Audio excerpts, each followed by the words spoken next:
Hello everyone. तो आपका हमारे यूट्यूब चैनल पर स्वागत है। तो आज इस वीडियो में हम बीए प्रोग्राम का सेकंड सेमेस्टर का मेजर हिस्ट्री का सेकंड टॉपिक पढ़ने वाले हैं। पहली वीडियो में हमने चर्च के बारे में पढ़ लिया था। मुझे उम्मीद है आपने वो वीडियो देखी होगी। अगर नहीं देखी है तो मैं लिंक डिस्क्रिप्शन बॉक्स में डाल दूँगी, वहाँ से आप देख लीजिएगा, ठीक है। तो इस वीडियो में हम मेनली यही पढ़ेंगे चर्च नोबिलिटी एंड स्टेट के बारे में, ठीक है। नोबिलिटी और पीसेंट्स के बारे में मेनली हम पढ़ेंगे इस वीडियो में कि जो यूरोप था वहाँ पर मिडिवल पीरियड में जो 3 वर्ग बन गए थे। पहला था क्लर्जी का, दूसरा नोबलमैन एंड तीसरा पीसेंट्स का। वो कितने इम्पोर्टेंट थे, क्या उनके रोल थे सोसाइटी में, ठीक है, उनके काम क्या क्या थे, ये सब हम जानेंगे, मेनली डिस्कस करेंगे। तो आइए अब हम स्टार्ट करते हैं।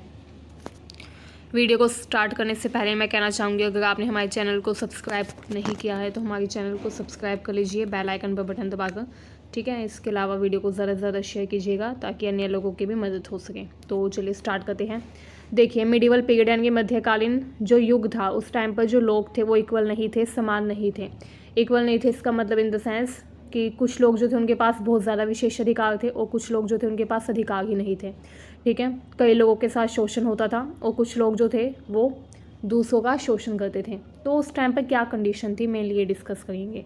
तो देखिए, आपने फर्स्ट वीडियो में मैंने आपको चर्च का रोल बताया था सोसाइटी में। जो चर्च था वो काफ़ी ज़्यादा महत्वपूर्ण था उस टाइम पर। रोमन कैथोलिक चर्च जो था वो क्रिश्चियंस के लिए काफ़ी इंपॉर्टेंट था, ठीक है। पिलग्रिमेज यानी कि तीर्थ यात्रा के लिए वो जेरूसलम में जाते थे।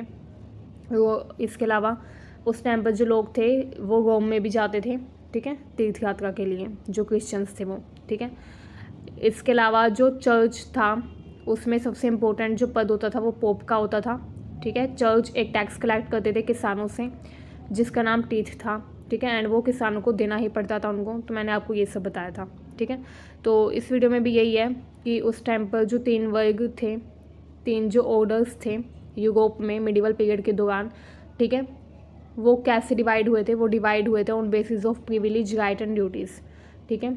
अधिकार, कर्तव्य और विशेष अधिकारों के आधार पर यूरोप में मध्यकालीन युग के दौरान 3 वर्गों का उदय हुआ, ठीक है। वो जो 3 वर्ग थे वो अलग अलग थे। पहला वर्ग जो था वो चर्च का था, ठीक है। दूसरे पर नोबल्स थे यानी कि कुलीन वर्ग था, और तीसरे नंबर पे थे किसान, ठीक है, गरीब किसान, गरीब श्रमिक। इन तीनों ग्रुप्स को एस्टेट कहा जाता था, ठीक है। नोबिलिटी जो थी उस टाइम पर, नोबिलिटी के अंतर्गत कौन आते थे, नोबिलिटी यानी कि कुलीन वर्ग जो थे उनके अंतर्गत आते थे नाइट्स मैंने बता दिया आपको, घुड़सवार होते थे, ठीक है, जिनका मेन काम सिक्योरिटी का होता था। नाइट्स का जो मेन काम था वो मेनली सिक्योरिटी का होता था, ठीक है। वो राजा की सिक्योरिटी का जिम्मा अपने ऊपर लेते थे और स्टेट की सिक्योरिटी के लिए, ठीक है। हमेशा वो तत्पर रहते थे युद्ध के लिए। कभी भी अगर युद्ध हो जाता था तो वही लड़ने के लिए जाते थे। उनके पास घोड़े भी होते थे, ठीक है, घुड़सेना। तो फिर इस हिसाब से उनका काफ़ी इंपॉर्टेंट गोल था, ठीक है। उनका जो मेन काम था वो फाइटिंग का होता था। जो नाइट्स थे उनका मेन काम फाइटिंग का होता था। उनको भी विशेष अधिकार प्राप्त थे सोसाइटी के अंदर, ठीक है, प्रिविलेज थे उनके पास। उनको कर नहीं देना पड़ता था, टैक्स नहीं देना पड़ता था, ठीक है। इसके अलावा उनको नोबल्स जो थे उनसे ज़मीन भी मिलती थी, ठीक है। जो वैसल्स होते थे, किंग के जो वैसल्स होते थे उनसे उनको ज़मीन के टुकड़े मिलते थे जिन पर वो खेती करवाते थे गरीब किसानों से, बदले में टैक्स लेते थे, ठीक है। टैक्स का कुछ हिस्सा खुद के पास रखते थे, बाकी का टैक्स आगे ट्रांसफ़र कर देते थे वैसल्स को और जो किंग था उसको। King was also noble, king जो था वो भी एक नोबल था। नोबल जो वर्ड था उस टाइम पर अमीर लोगों के लिए यूज़ होता था जिनके पास काफ़ी पैसा और विशेष अधिकार था, उनके लिए नोबल वर्ड का यूज़ किया जाता था। तो नाइट्स जो थे वो भी नोबल में आते थे। वैसल्स और जो किंग था ये तीनों नोबल के अंदर ही आते थे, नोबल की श्रेणी में, नोबल की कैटेगरी में ही आते थे। उनकी जो ड्यूटी थी वो थी पॉपुलेशन को डिफेंड करना। ये बताया गया नाइट्स के बारे में। जो नाइट्स थे उनकी ड्यूटी क्या थी, पॉपुलेशन को डिफेंड करना, जनसंख्या की रक्षा करना, ठीक है।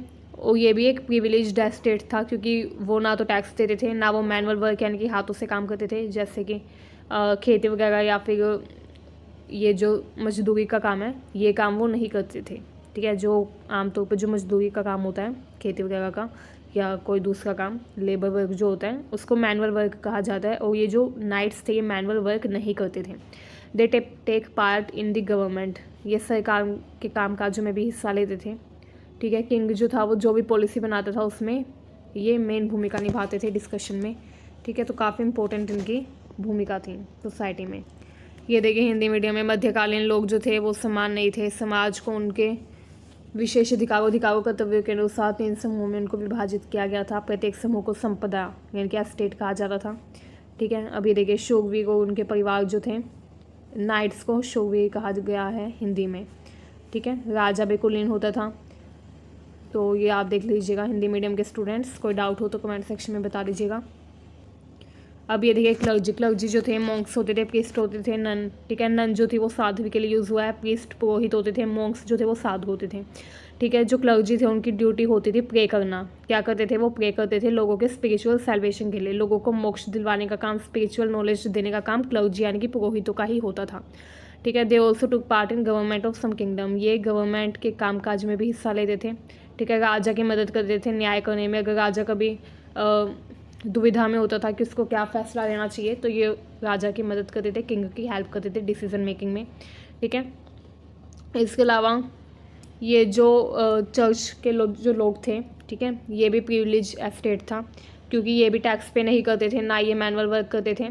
ठीक है, एंड काफ़ी इंपॉर्टेंट पोजीशन थी इनकी गवर्नमेंट में। इनकी जो वैल्यू थी वो भी किंग और क्वीन के इक्वल ही होती थी। The clergy had its own judicial system. जो क्लर्जी होते थे इनका खुद का जुडिशियल सिस्टम होता था, मतलब इनकी खुद की न्याय करने की प्रणाली होती थी। ये लोगों से पूछते थे कि उन्होंने क्या पाप किए हैं, एंड देन उनको सही रास्ते पर लेकर आते थे। ठीक है, ये हिंदी मीडियम में देख लीजिए। जो क्लर्जी होते थे वो भिक्षु, पुजारी और नन थे। उनका कर्तव्य लोगों का आध्यात्मिक उद्धार था, उसके लिए प्रार्थना था। ठीक है, वो राज्यों की सरकार में भी भाग लेते थे। इसके अलावा ये सब आप देख लीजिएगा। एक विशेषाधिकार प्राप्त राज्य था, इनको करों का भुगतान नहीं करना पड़ता था। ठीक है, सरकार में महत्वपूर्ण पदों पर ये कार्यरत थे। इनकी न्यायिक प्रणाली अलग थी। अब तीसरा जो वर्ग था वो वर्कर्स का था। ठीक है, वर्कर्स में पीसेंट्स आते थे, मेनली क्राफ्टमैन और मर्चेंट्स आते थे। ठीक है, इनकी जो ड्यूटी थी वो था प्रोडक्शन करना, फूड और बाकी चीज़ों का प्रोडक्शन करना लोगों के लिए, सोसाइटी के लिए, पॉपुलेशन के यूज़ के लिए। ठीक है, there were many differences between the workers from the countryside and those from the cities.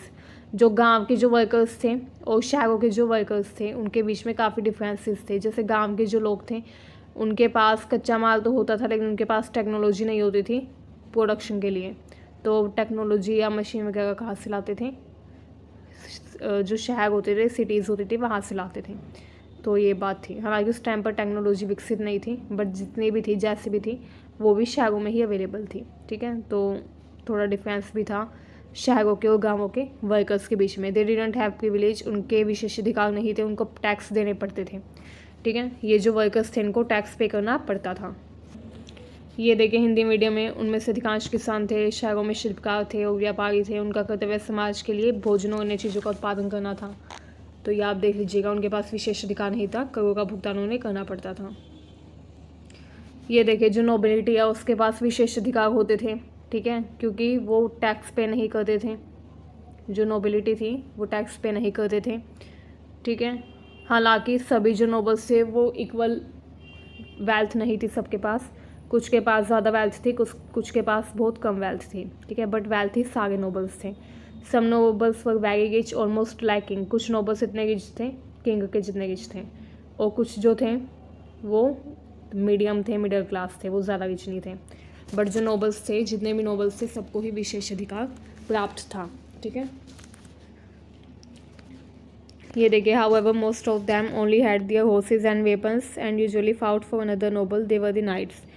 कुछ जो नोबल मैन थे उनके पास खुद के हॉर्सेस होते थे, हथियार होते थे, यानी कि वेपन्स होते थे, और वो आमतौर पर लड़ाई करते थे। उनको ही नाइट्स कहा जाता था। ये देखिए हिंदी मीडियम में देख लीजिए, उनके पास विशेष अधिकार थे, करों का भुगतान करते थे वो। ये देख लीजिएगा हिंदी मीडियम के स्टूडेंट्स भी। नोबलमैन जो थे इनके क्लियर ड्यूटी क्या थी? नोबलमैन जो थे वो फाइट करते थे, डिफेंड करते थे अपने सर्फ को, मतलब कि अपने किसानों को जो उनके खेतों पर काम करते थे उनको डिफेंड करते थे। ये नाइट्स के बारे में बताया हुआ है। नाइट्स जो थे वो फाइट करते थे, और क्योंकि वो ज़मीन के टुकड़ों पर किसानों से खेती करवाते थे, तो जो किसान उनके ज़मीन के टुकड़ों पर खेती करते थे उनकी रक्षा करने का काम भी नाइट्स का ही था। ठीक है, जब वो 8 साल के हो जाते थे तो वो ट्रेनिंग पर चले जाते थे। एंड ये सिपाहियों के बारे में बताया गया, नाइट्स के बारे में। 8 साल की उम्र में उनको ट्रेनिंग के लिए भेज दिया जाता था, लड़ने के लिए। When they were 15 years old, they become squires and they also served to a noble. 15 साल की उम्र में वो पूरी तरीके से प्रिपेयर हो जाते थे, ठीक है। अगर वो बहादुर हो, योग्य हो, तो उनको नाइट्स बना दिया जाता था सेरेमनी में।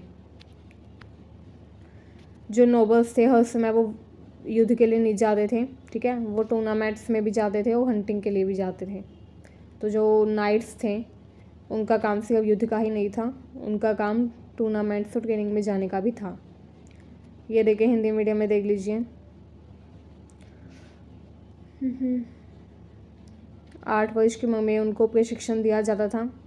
15 वर्ष की उम्र में वो पूरी तरीके से तैयार हो जाते थे, ठीक है। ये देखिए जो नोबल्स थे उनकी जो मेन ड्यूटी मानी जाती थी वो मानी जाती थी मैरिज करना, ठीक है, और बच्चों को पैदा करना और उन बच्चों को आगे ट्रेनिंग देना, ठीक है। ये काम मेनली उनका माना जाता था। They were forced to get married, उनको फोर्स किया जाता था शादी करने के लिए। Most of the times the main reason of marriage was a political deal, main reason जो था उनकी शादी के पीछे का वो पॉलिटिकल डील होती थी, ठीक है। इसके अलावा जो नोबलमैन थे वो बाकी दूसरी चीज़ें भी करते थे, जैसे सर्वेंट्स को ऑर्गेनाइज करना, अपने बच्चों का एजुकेट करना, सिलाई करना, वीविंग, प्रे यानी कि प्रार्थना करना। They didn't have freedom because they have to obey their parents and then their husbands.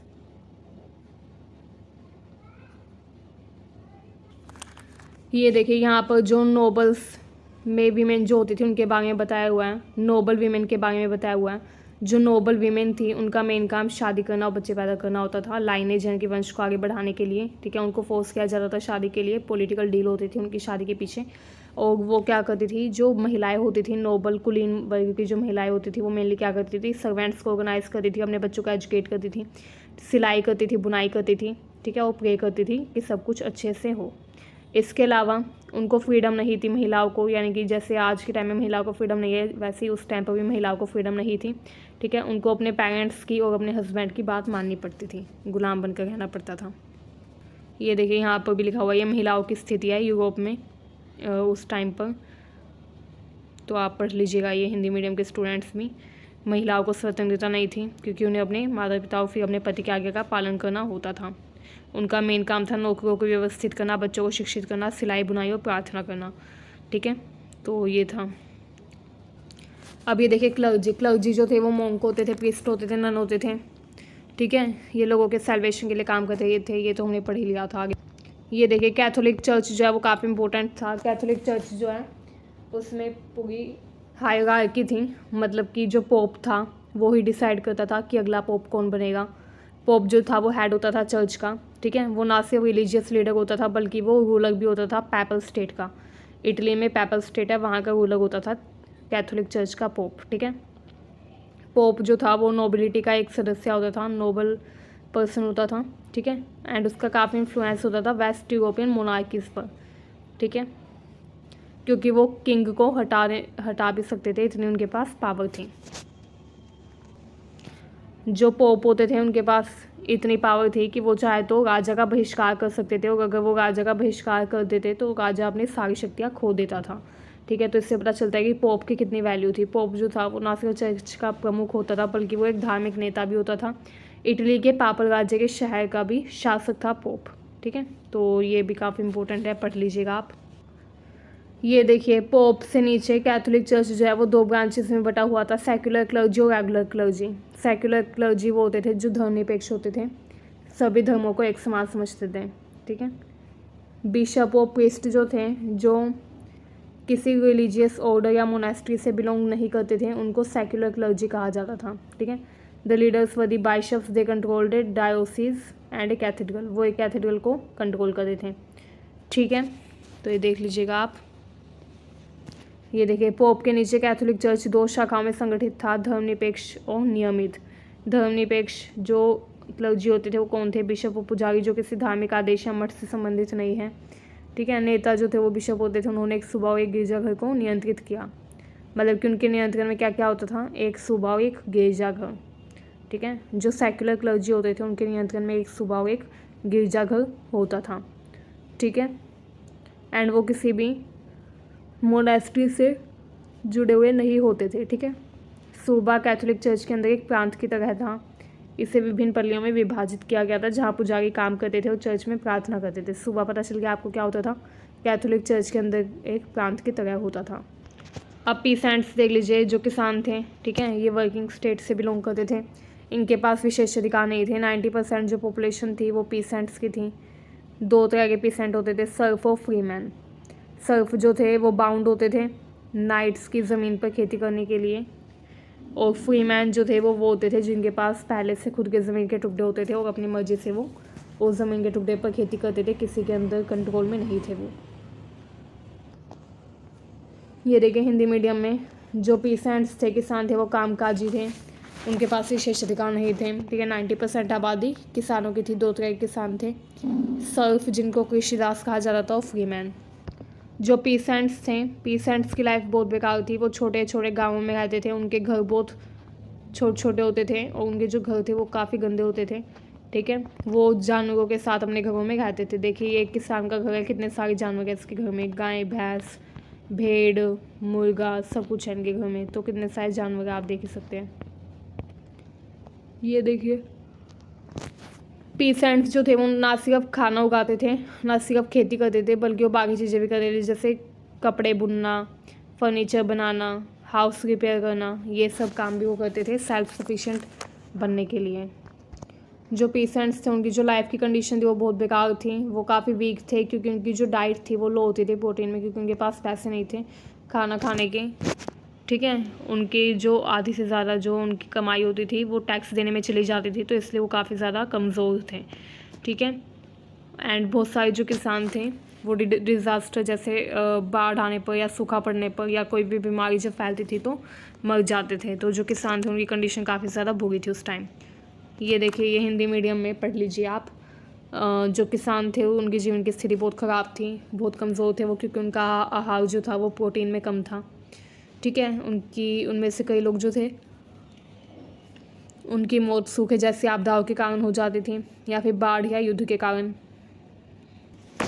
जो पीसेंट्स थे वो सूर्योदय से सूर्यास्त तक काम करते थे, पूरी फैमिली उनकी काम करती थी।